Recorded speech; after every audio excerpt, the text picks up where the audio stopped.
Atos é uma história muito fantástica. Eu me alegro muito quando releio e agora estudando de novo Atos para compartilhar com você.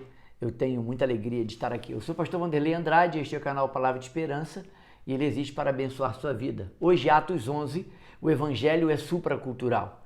A narrativa de Atos em Lucas 11 é magnífica. Ele consegue captar toda a tensão que foi gerada internamente na liderança da igreja em Jerusalém, porque Pedro é acusado sem ser ouvido daquilo que Deus, através do Espírito Santo, havia feito em Cesareia. Eunuco se converte, toda a sua família e toda a sua casa são cheios do Espírito, são batizados e agora Pedro tem que prestar conta do que está acontecendo. É notório que Pedro não saiu de Cesareia e rapidamente foi para Jerusalém. Ele passou em algumas outras cidades, porque ele também demorou algum tempo em Cesareia. As notícias aconteceram e chegaram aos ouvidos dos apóstolos em Jerusalém que os cristãos gentios agora estão recebendo do mesmo poder, do mesmo Espírito, e agora Pedro tem que se explicar por que os cristãos do partido fariseu, conservadores, que defendiam a circuncisão a qualquer custo dos gentios também, estão agora impressionados com aquilo que Pedro está fazendo, como se Pedro estivesse agindo de maneira errada, quebrando a lei, transgredindo a lei. E Paulo vai tratar disso lá em Romanos capítulo 2, e eu quero ler com você só o versículo 28 e 29, quando em capítulo 2 Paulo vai explicar que os judeus também pecam.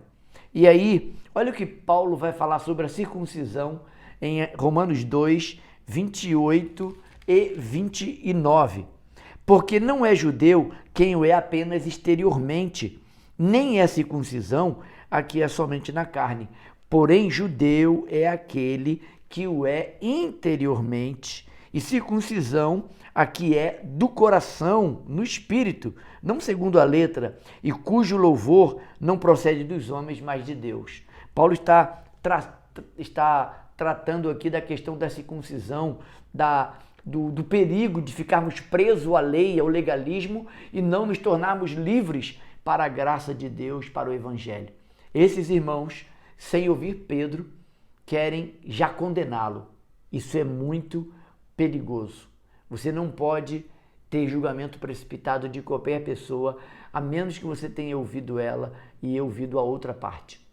A defesa de Pedro está a partir do capítulo 11, de 4 a 18. E o que me impressiona em Pedro e que mostra para mim a transformação poderosa que o Espírito fez em Pedro é que ele tem domínio próprio, paciência, longanimidade para com aqueles irmãos que o acusam de algo que eles nem sabiam que tinha acontecido. Algum fofoqueiro chegou em Jerusalém com notícias tortas do que estava acontecendo em Cesareia. Os gentios estão sendo alcançados. O Espírito Santo pode transformar qualquer pessoa que se submeta ao poder do Espírito. Pedro se submeteu ao Espírito Santo, ele foi transformado, moldado. O caráter dele foi transformado e ele tem, como demonstração de um caráter transformado, o fruto do Espírito, o domínio próprio, paciência, longanimidade, o carinho como ele trata aqueles irmãos. Vamos ler versículo 4? Então Pedro passou a fazer-lhes uma exposição por ordem, dizendo: eu estava na cidade... Ele explica detalhes, né? Eu estava na cidade, versículo 5, de Jope, orando, e num êxtase tive uma visão em que observei isso. Ele vai explicando os detalhes até que chegam aquelas pessoas enviadas por Cornélio, o amando de Deus, porque o anjo havia dito isso. E você sabe da história, o vídeo anterior nós explicamos com detalhes esse momento. Deixe seu like, se inscreva no canal, compartilhe esse vídeo com muitos amigos para que eles também sejam abençoados. Não deixe de ativar os sininhos para que você possa receber todas as notificações. Já chegamos a 2.425 inscritos. Dependo de você para chegarmos a 2.450. Compartilhe e se inscreva se você não é inscrito. Parece que Lucas vai abandonar a fonte petrina, aquilo que Pedro havia informado ele, e ele vai adotar a fonte paulina ou antioquina, porque agora ele vai, parece que de maneira muito abrupta, mudar de tema, porque ele vai falar numa linguagem mais paulina agora.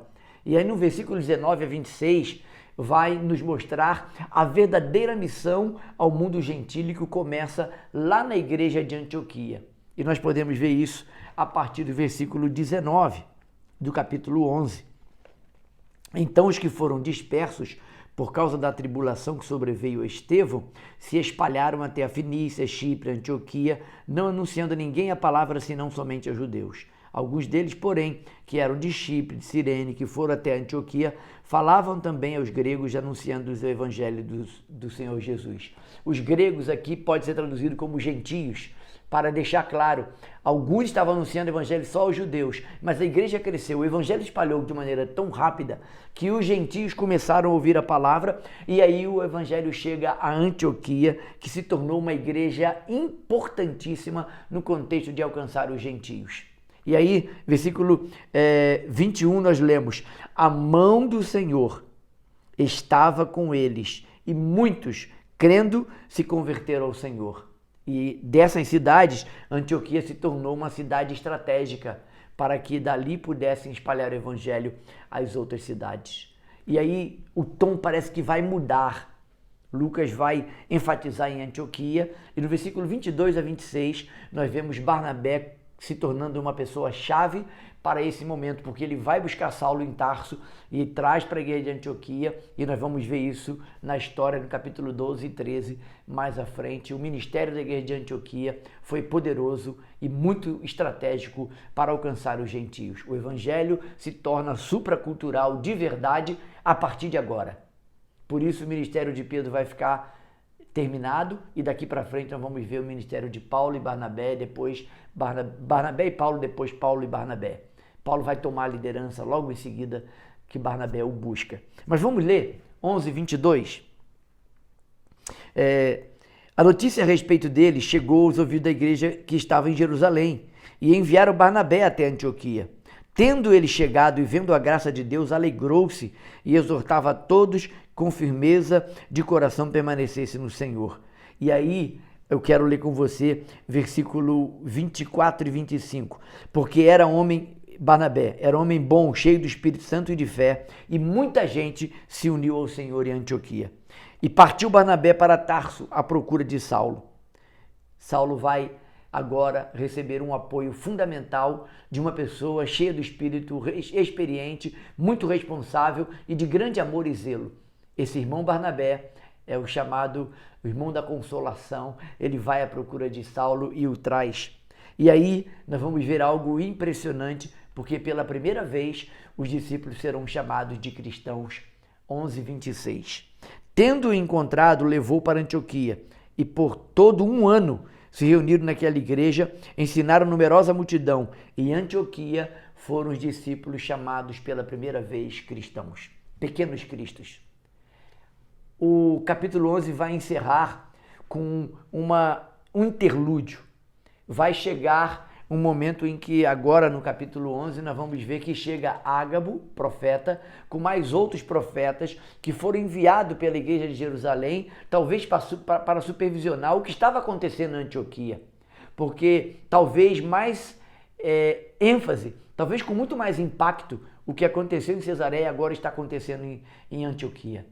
Antioquia, muitos se converteram a Cristo. A multidão aumentou. Era numerosa a multidão dos gentios que agora estavam também seguindo a Jesus. E no versículo 27 a 30, nós vamos ver o encerramento do capítulo que vai tratar dos profetas que foram enviados a Antioquia. E essa é a primeira vez que um grupo de profetas é mencionado no Novo Testamento. Atos vai falar de profeta Ágabo mais à frente e de outros profetas também. E depois Paulo, em suas cartas, vai tratar dessa questão do ministério profético de maneira muito clara e detalhada. Se você estudar Coríntios, Romanos, você vai ver Paulo citando essas questões. Mas eu quero ler com você 27. Naqueles dias, desceram alguns profetas de Jerusalém para Antioquia, apresentando-se um deles chamado Ágabo, dava a entender pelo Espírito que estava para vir grande fome por todo o mundo, a qual sobreveio nos dias de Cláudio.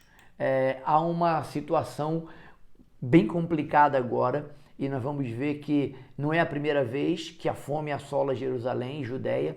E aí a igreja vai se unir, porque havia amor, havia gente cheia do Espírito, havia graça no coração daqueles irmãos e eles se compadecem, talvez sem conhecer os irmãos intimamente em Jerusalém, mas eles sabem, são nossos irmãos, precisamos socorrê-lo. Aqui há uma lição prática para a minha vida. Quando você souber de uma necessidade e se você pode ajudar, não demore a estender a sua mão em ajuda, porque hoje você está ajudando, amanhã você poderá precisar desta mesma ajuda. No próximo episódio, capítulo 12, nós vamos ver que Lucas vai fazer um interlúdio e ele vai comentar sobre o que está acontecendo lá na igreja em Jerusalém. E dois fatos importantes nós vamos ver no capítulo 12. Tiago perde a sua vida, Herodes manda matá-lo, e Pedro é preso mais uma vez, e Pedro não sai da prisão. É impressionante, né? Bom, esse episódio é o próximo capítulo. Te vejo no próximo episódio, se Deus assim permitir.